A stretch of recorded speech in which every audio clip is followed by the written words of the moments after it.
નમસ્કાર વિદ્યાર્થી મિત્રો, ગુડ આફ્ટરનૂન। જો વિદ્યાર્થી મિત્રો, આપણે ધોરણ 7માં આજે આપણે રિવિઝન શરૂ કરીએ છીએ।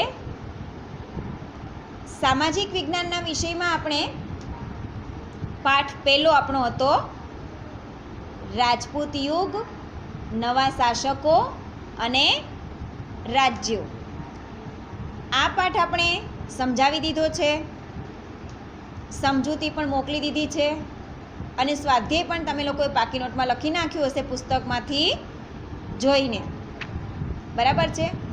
પણ બાળમિત્રો, હવે આપણે અહીંયા રિવિઝન શરૂ કરીએ છીએ।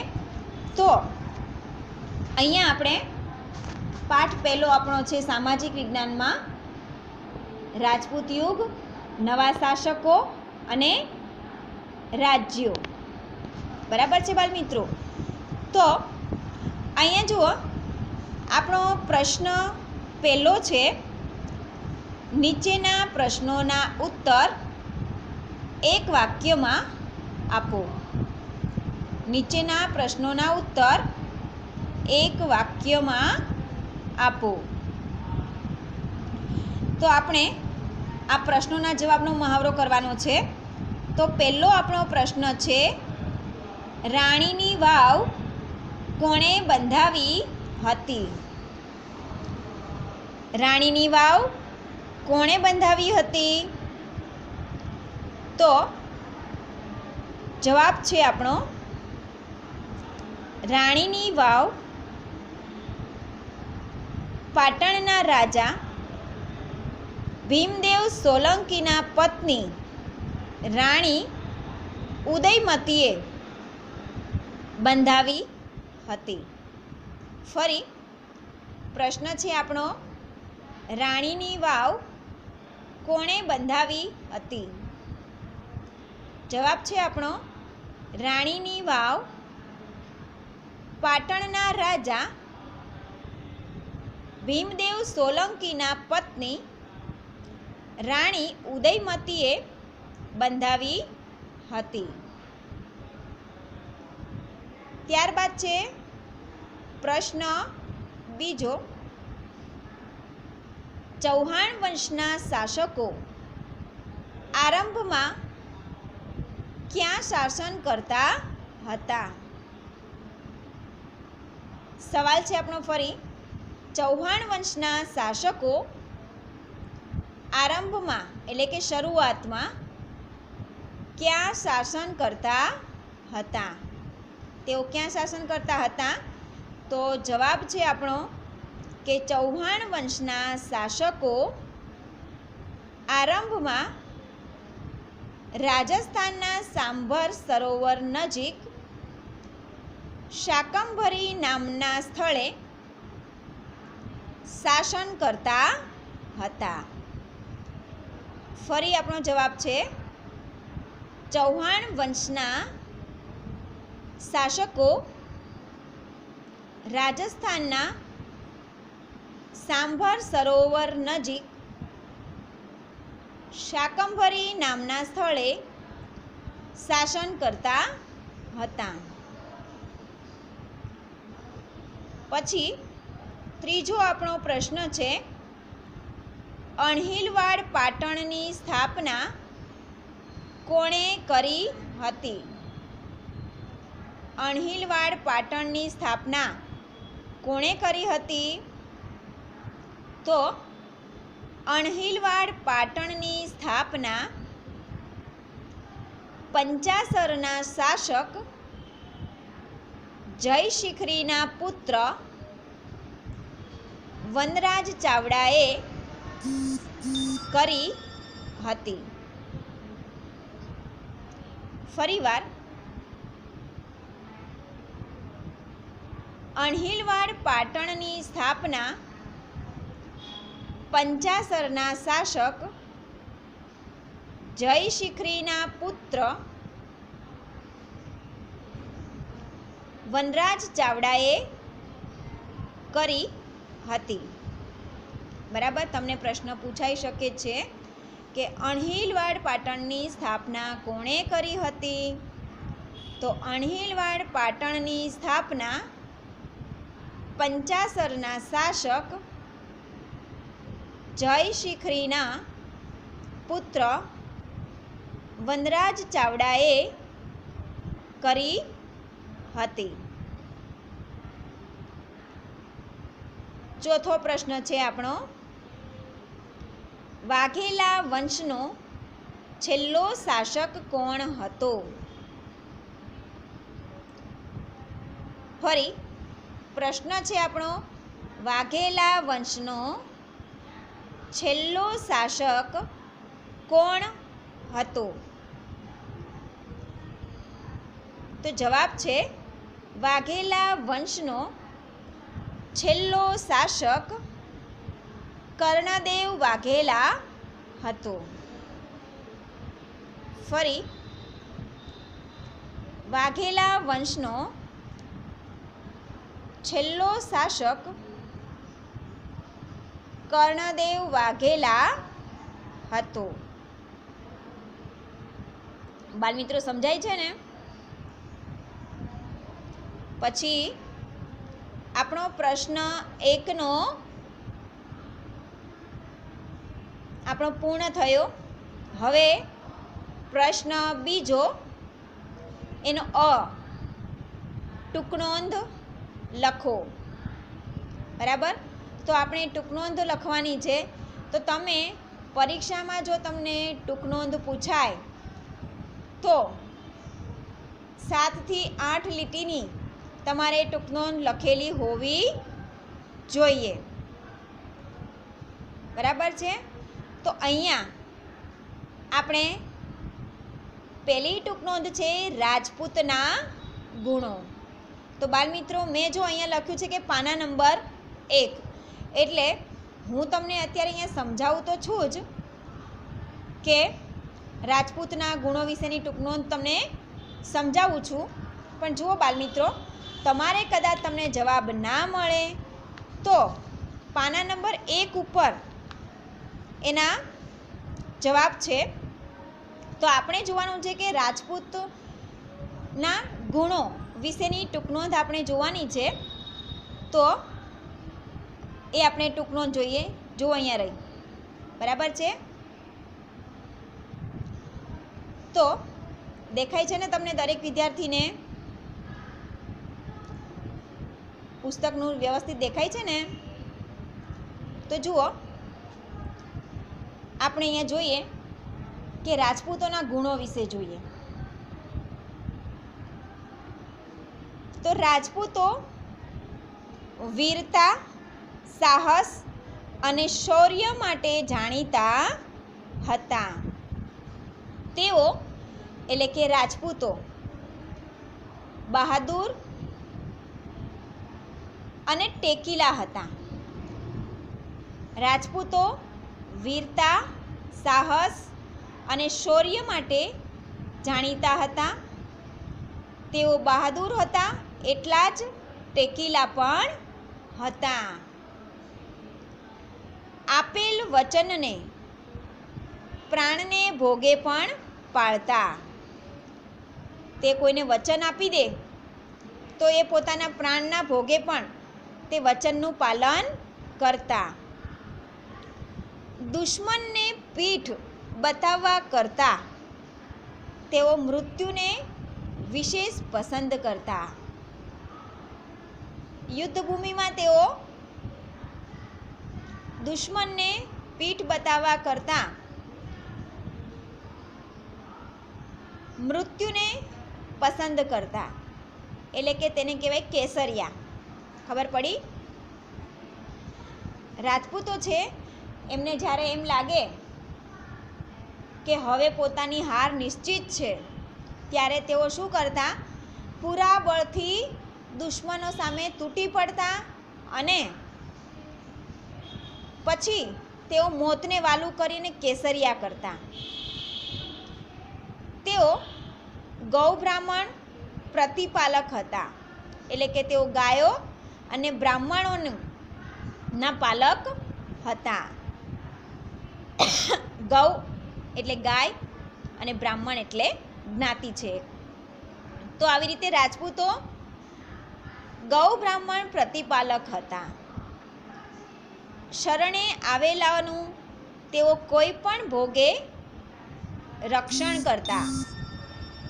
તેના શરણે જો કોઈ આવ્યું હોય તો કોઈ પણ ભોગે તેઓ તેમનું રક્ષણ કરતા. લડાઈમાં પણ કદી અધર્મ આચરતા નહીં.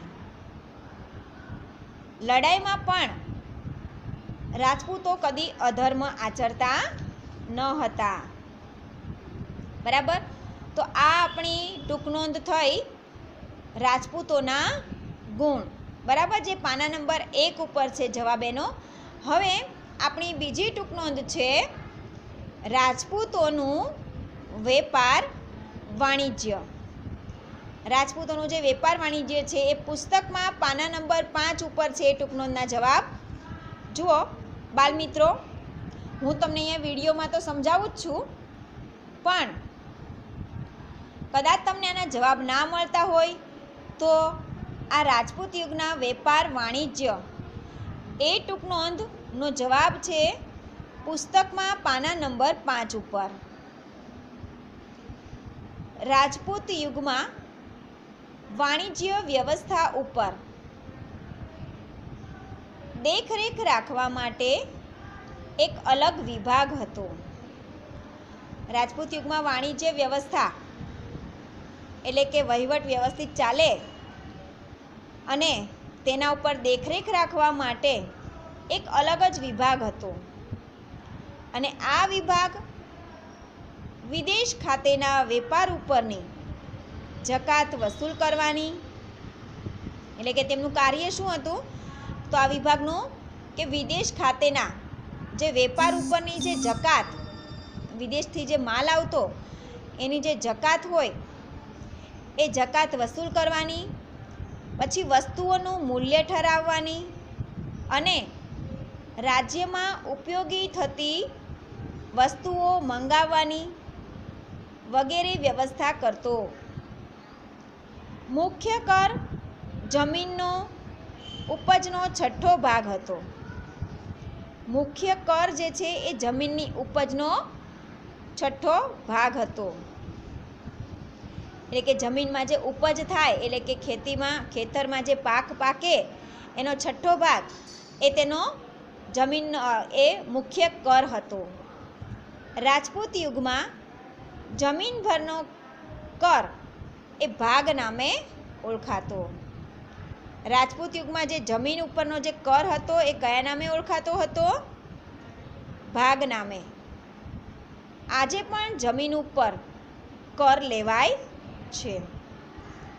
આજે પણ આ જમીનો ઉપર કર લેવાય છે, એટલે કે ટેક્સ લેવાય છે. બંદરો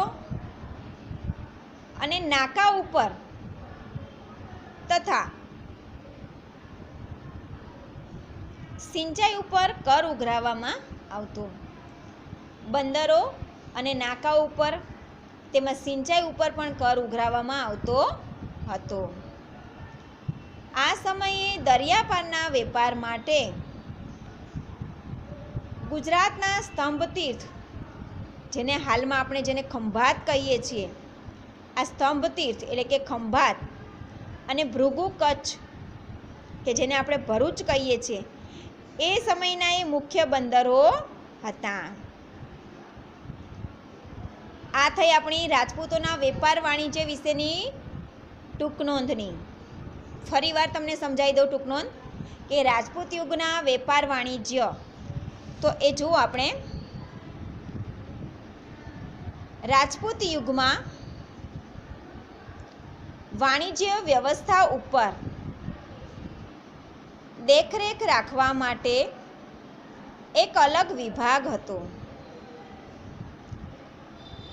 આ વિભાગ વિદેશ ખાતેના વેપાર ઉપરની જકાત વસૂલ કરવાની, વસ્તુઓનું મૂલ્ય ઠરાવવાની અને રાજ્યમાં ઉપયોગી થતી વસ્તુઓ મંગાવવાની વગેરે વ્યવસ્થા કરતો હતો. મુખ્ય કર જમીનની ઉપજનો 6ઠ્ઠો ભાગ હતો. રાજપૂત યુગમાં જમીન ઉપરનો કર એ ભાગ નામે ઓળખાતો. આજે પણ જમીન ઉપર કર લેવાય છે.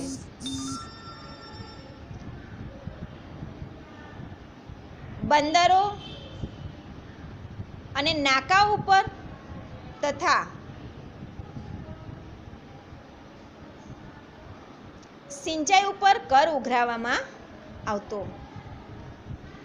આ સમયે દરિયા પારના વેપાર માટે ગુજરાતના સ્તંભતીર્થ એટલે કે ખંભાત અને ભૃગુ કચ્છ એટલે ભરૂચ જેવા બંદરો જાણીતા હતા. આ આપણી ટૂંક નોંધો થઈ બાળમિત્રો બંને. હવે આપણે પ્રશ્ન 2નો બ છે કે નીચેના પ્રશ્નોના ઉત્તરો આપો. બરાબર, નીચેના પ્રશ્નોના ઉત્તરો આપો એટલે કે ઉત્તરો લખવાના છે. હવે એમાં જુઓ કે પહેલો આપણો પ્રશ્ન છે કે ઉત્તર ભારતના કોઈ પણ 3 મુખ્ય રાજ્યવંશોના નામ જણાવો. ફરી, ઉત્તર ભારતના કોઈ પણ 3 મુખ્ય રાજ્યવંશોના નામ જણાવો. તો એમાં હું તમને 5 વંશો કહી દઉં, એમાંથી તમારે કોઈ પણ 3ના નામ લખવાના છે. તો પહેલો વંશ છે ગઢવાલ વંશ, બીજો છે ચંદેલ વંશ, ત્રીજો છે ચૌહાણ વંશ, ચોથો છે પરમાર વંશ અને 5મો છે સેન વંશ. બરાબર. ફરી, ઉત્તર ભારતના રાજ્યવંશોમાં પહેલો છે ગઢવાલ વંશ, બીજો છે ચંદેલ વંશ, ત્રીજો ચૌહાણ વંશ, ચોથો પરમાર વંશ અને 5મો સેન વંશ. એ જ રીતે બીજા પ્રશ્નમાં છે કે દક્ષિણ ભારતના કોઈ પણ 3 મુખ્ય રાજ્યવંશોના નામ જણાવો. જેમ આપણે ઉત્તર ભારતના 3 રાજ્યવંશોના નામ કીધા, એવી રીતે દક્ષિણ ભારતના 3 રાજ્યવંશોના નામ લખવાના છે. તો એમાં તમને હું 6 રાજ્યવંશોના નામ કહું છું, એમાંથી તમને જે સરળતા રહે એ 3 નામ યાદ રાખી અને લખવાના છે. તો પહેલો છે ચાલુક્ય વંશ, બીજો છે રાષ્ટ્રકૂટ, ત્રીજો છે યાદવ વંશ, ત્રીજો છે હોયસલ વંશ, 5મો છે વરંગલ વંશ અને 6થો છે પાલ વંશ. બરાબર. ફરી, દક્ષિણ ભારતના રાજ્યવંશોમાં પહેલો છે ચાલુક્ય, બીજું રાષ્ટ્રકૂટ, ત્રીજો યાદવ, ચોથો હોયસલ, 5મો વરંગલ અને 6થો છે પાલ વંશ. આ દક્ષિણ ભારતના રાજ્યવંશો હતા. હવે છે ત્રીજો પ્રશ્ન કે ગુજરાતનો પ્રથમ સુલતાન કોણ હતો. ફરી, ત્રીજો પ્રશ્ન છે ગુજરાતનો પ્રથમ સુલતાન કોણ હતો. તો ગુજરાતનો પ્રથમ સુલતાન મુઝફ્ફર શાહ હતો. ગુજરાતનો પ્રથમ સુલતાન કોણ હતો? મુઝફ્ફર શાહ. પછી ચોથું છે કે રાજમાતા મિનળ દેવીએ પ્રજા કલ્યાણના કયા કયા કાર્યો કર્યા હતા. રાજમાતા મિનળ દેવી છે એક આદર્શ માતા તરીકે ઓળખાય છે. તમને કારણ તરીકે પણ પૂછાય કે રાજમાતા મિનળ દેવી એક આદર્શ માતા તરીકે વિખ્યાત છે, કારણ આપો. તો અહીંયા આપણે જવાબમાં લખવાનું છે કે રાજમાતા મિનળ દેવીએ પ્રજા કલ્યાણ માટે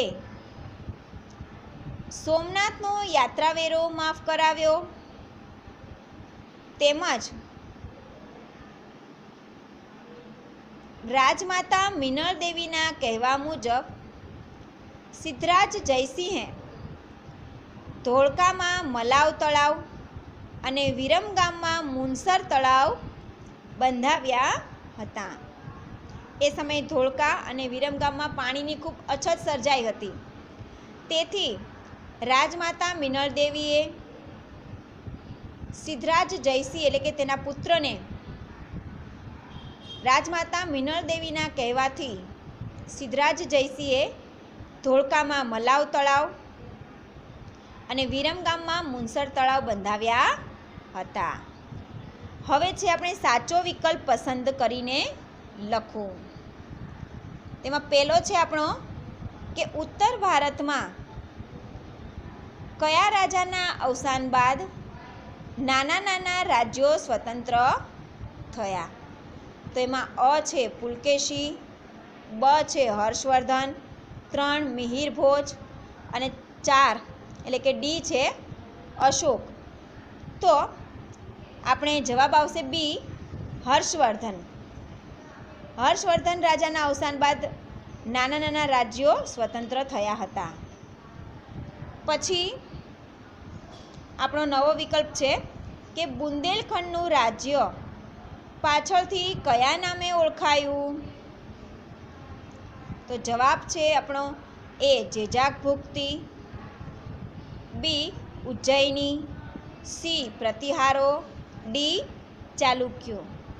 જવાબ છે આપણો સાચો એ જેજાક ભુક્તિના નામે બુંદેલખંડ જે છે પાછળથી ઓળખાયું હતું. હવે અહીંયા આપણો ત્રીજો વિકલ્પ છે કે માળવાના પરમાર વંશના શાસકોમાં નીચેનામાંથી કોનો સમાવેશ થતો નથી? તો એ કુમારપાળ, બી ભોજ, સી સિયક, ડી મુંજ. તો કુમારપાળનો સમાવેશ થતો નથી. ચોથો વિકલ્પ છે 8મી સદીમાં બંગાળમાં કયા વંશનું શાસન હતું? જવાબમાં એ છે ચંદેલ વંશ, બી છે પરમાર વંશ, સી છે પાલ વંશ, ડી છે પ્રતિહારો. તો જવાબ આવશે આપણો પાલ વંશ.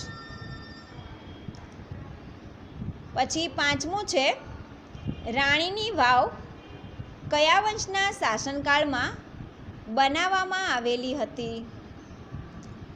તો એ ચાવડા વંશ, બી સોલંકી વંશ, સી વાઘેલા વંશ, ડી મૈત્રક વંશ.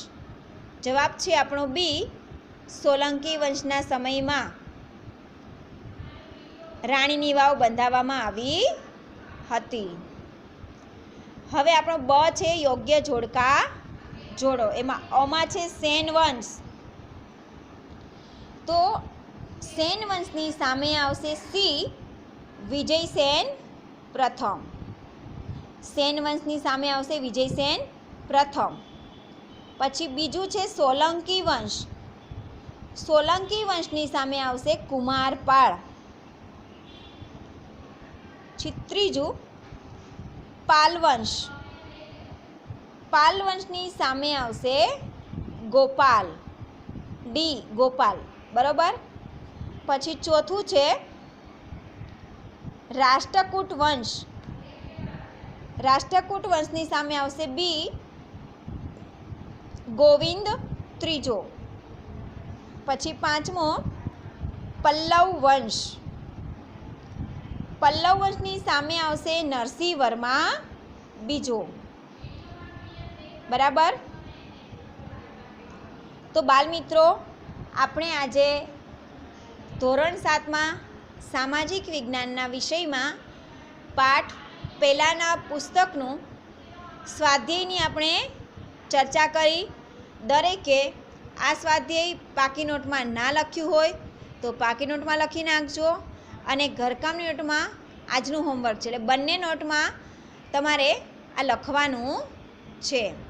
તો બાળમિત્રો, તમારે આ સ્વાધ્યાય છે એ લખી અને મોઢે કરવાનું છે. બરાબર. એટલે સાથે સાથે પ્રશ્નોના જવાબો પણ થઈ જાય.